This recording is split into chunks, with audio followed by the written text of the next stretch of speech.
Olá, meus amigos, quero cumprimentá-los para finalizarmos a lição número 5, a lição que fala sobre os filhos da promessa. E o resumo da lição dessa semana, nós vimos que Deus engrandeceu o nome de Abraão. Deus transformou uma pessoa solitária que vivia com sua esposa, assim, na solidão do seu lar, né? Porque ele estava cercado de amigos e de família, mas dentro de casas, Abraão não teve o prazer, não tinha pelo menos o prazer de ter um filho. E isso pode ser que a Bíblia não mencione, mas marcava muito a vida de Abraão e de Sara, porque naquele tempo ter filhos era uma bênção, era considerado uma herança de Deus. E a mulher que não tinha filhos, ela era menosprezada pelas outras mulheres. Haja vista a história de Ana e Eucana, assim, a mãe de Samuel, como ela era assim menosprezada pela sua rival. Por isso que Abraão e Sara estavam numa situação delicada com respeito a filhos, mas Deus prometeu. Abraão creu nessa promessa. Isso transformou a vida de Abraão porque ele teve fé. E já pensou você estar no lugar de Abraão e Deus então fazer uma promessa assim de dar filhos e ainda de dar uma terra como posse? Ele poderia até ter uma propriedade ali com os pais, mas ter uma terra inteira para uma nação inteira era uma promessa assim inatingível pelo pensamento humano, mas Abraão creu. E a Bíblia é muito clara em dizer que Abraão creu em Deus e isso lhe foi imputado para a justiça. A promessa de Deus de que os filhos da promessa estariam sendo a bênção para o mundo foi muito marcante. Em ti serão benditas todas as famílias da terra. Agora, é lógico que Abraão teve que disciplinar a sua família para que se tornasse uma bênção. E depois disso, veja, foi tão forte essa disciplina que Isaac passou para os seus 2 filhos. Mesmo Esaú desistindo, o Jacó, ele não perdeu esta filosofia ou essa teologia, vamos dizer assim, de que era preciso manter a promessa. Tanto que o Jacó, quando retornou para a terra dele, ele pensava no seu irmão e pediu perdão a Deus, e Deus o abençoou muitíssimo e disse: eu vou engrandecer você, Jacó. E se tornou Jacó uma bênção e Deus disse: eu vou mudar o seu nome para Israel, porque você é um guerreiro, você não desiste, você lutou com Deus e prevaleceu. Então, essas promessas foram passadas de geração em geração, até chegar em Jesus, que se tornou a bênção maior da humanidade. Ali sim estava completa a promessa da aliança: em ti, Abraão, e através de Jesus serão benditas todas as famílias da terra. O Senhor Deus, Ele quer engrandecer o nosso nome também. Por isso Jesus veio para viver conosco, sentir a nossa experiência. Havia um rei que queria saber como viviam os seus súditos. E ele então imaginou: como é que eu posso saber? Mandou mensageiros e traziam relatórios. E ele disse: mas não é a mesma coisa, parece que é uma coisa distante. Sabe o que ele fez? Ele se disfarçou de carpinteiro. Ele sabia fazer móveis e foi montada uma lojinha simples no meio da cidade. E o rei então, disfarçado ali com roupas de trabalho, ele abriu a loja e começou a atender as pessoas e começou a conviver com as pessoas. Ele ia comprar madeira, ele voltava, ele serrava, ele recebia as encomendas, tratava as pessoas, quem não podia pagar, ele perdoava e foi convivendo com as pessoas. E em pouco tempo se tornou uma pessoa muito amada pelas pessoas da região. E quando souberam, um dia alguém descobriu, alguém olhou e disse: mas o senhor é muito parecido com sua majestade o rei. E olhou bem e disse: o senhor é o rei. E deu um grito e todo mundo compareceu e aquele homem disse: esse homem é o rei, ele está disfarçado. Mas todos já o amavam e passaram a amá-lo muito mais ainda, porque a experiência que ele teve tornou ele mais bondoso ainda, reconhecendo que o povo vivia. Ele diminuiu os impostos, ajudou aqueles que tinham muita necessidade e assim se tornou muito amado. Jesus Cristo veio viver conosco, se tornou a bênção que fora prometida a Abraão. Em ti, e quando Deus dizia em ti, Abraão, Deus estava olhando lá para o futuro. Serão benditas todas as famílias da terra. Ellen White escreveu no livro Meditações Matinais, do ano de 1989, na página 370, ela escreveu o seguinte: os que aceitam a Cristo como seu Salvador têm a promessa de vida, que agora existe e daquela que está para vir. Ele complementa dizendo: o mais humilde discípulo de Cristo pode tornar-se um habitante do céu, um herdeiro de Deus, de uma herança incorruptível que não se esvaece. Não é em vão a crer em Jesus Cristo.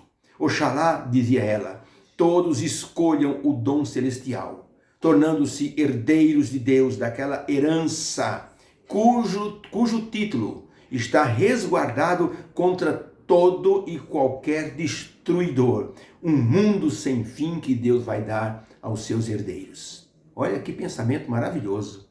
Crer em Jesus como Salvador se torna a maior bênção do ser humano. Os filhos da promessa somos nós que cremos nessa promessa que Deus fez a Abraão e que se tornou possível através do Senhor Jesus Cristo. Ter Jesus significa ter a identificação de um herdeiro.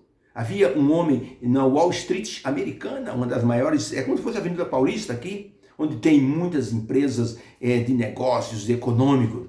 Pois havia ali um grande empresário riquíssimo. Ele tinha um vendedor de ações. Era um rapaz muito benquisto em toda a empresa. Ele mandou investigar a vida desse moço, descobriu que ele era órfão, mas era um moço de um coração maravilhoso. Ele não competia com seus colegas, que aparentemente pareciam concorrentes. Ele ajudava, perdeu muitos negócios para beneficiar os seus colegas. E assim aquele dono daquela empresa olhou aquele e disse: mas que rapaz de um coração maravilhoso. E ao conversar com ele descobriu mais bondade ainda, era um moço crente. E sabe o que fez aquele empresário? Ele disse para aquele moço, chamou aquele moço e disse: olha, eu vou fazer uma coisa com você, porque eu considero você como se fosse um filho. Eu vou deixar uma herança para você de 60 milhões de dólares. O dia que eu descansar, você terá parte da minha herança. Eu vou colocar você como meu herdeiro. Esse moço dava pulos de felicidade. Não foi em vão ele ter o caráter e a personalidade que ele tinha em ajudar as pessoas. Tornou-se muito melhor ainda, sabendo que ia ser herdeiro de uma fortuna. Ajudou muito mais pessoas com o seu desempenho, mas nunca perdeu a humildade. Quando o ser humano crê em Jesus, se torna herdeiro de uma promessa maravilhosa de vida eterna, porque passa a ter a vida dirigida pelo melhor capitão do universo, Jesus Cristo. Havia um navio na Inglaterra que fazia o trajeto entre Londres e Portsmouth, que era um outro cais, era um outro porto. E esse navio era chamado de quebra-tudo, porque era um navio velho. Quando ele entrava naquela rota para ir no cais do porto descarregar, ele vinha batendo em tudo quanto é navio que tinha do lado. Era uma coisa incrível. As pessoas, quando percebiam que o navio quebra-tudo estava chegando, já afastavam seus navios, porque senão era risco de serem albarroados e muitas vezes danificados por aquele navio desastrado. Mas um dia o navio entrou no canal que dava para o cais, e foi reto e não bateu em ninguém. Todo mundo ficou espantado. O que está acontecendo? E então correram lá e perguntaram aos marinheiros: o que aconteceu? O navio é a primeira vez que ele entra, em 30 anos, é a primeira vez que ele entra no cais aqui no porto, sem bater em nenhum navio. Um marinheiro disse: que nós temos um novo capitão. Isso mudou tudo. Aquele novo capitão sabia como direcionar aquele navio. Se nós tivermos Jesus Cristo como nosso capitão, Ele vai nos ajudar a dirigir nossa vida de maneira plena. Nós vamos evitar os atritos, as batidas com outras pessoas. Vamos ter mais humildade, vamos ter mais mansidão, vamos ter mais espírito perdoador. E como isso evita as batidas que trazem atritos nesta vida? Deus prometeu engrandecer o nome de Abraão, vimos na lição dessa semana, e vai engrandecer também o nosso nome, para que possamos trazer glória ao seu nome. Por isso Jesus disse: quando vocês orarem, não orem como os fariseus que buscam glória pessoal, mas orem a Deus de maneira secreta, para que as pessoas vejam vossas boas obras e as pessoas glorifiquem a vosso Pai que está no céu. Ter o nome engrandecido não é ter fama sobre si, é levar para Deus a fama. Quando alguém faz uma pregação linda, alguém diz assim, o irmão pregou como ninguém, olha, parabéns. Qual é o papel desse pregador? É dizer assim, louvado seja Deus, tudo para a glória de Deus. Algumas vezes eu tenho pregado em muitas igrejas. Eu me lembro que uma vez preguei um sermão chamado Ver Jesus Face a Face.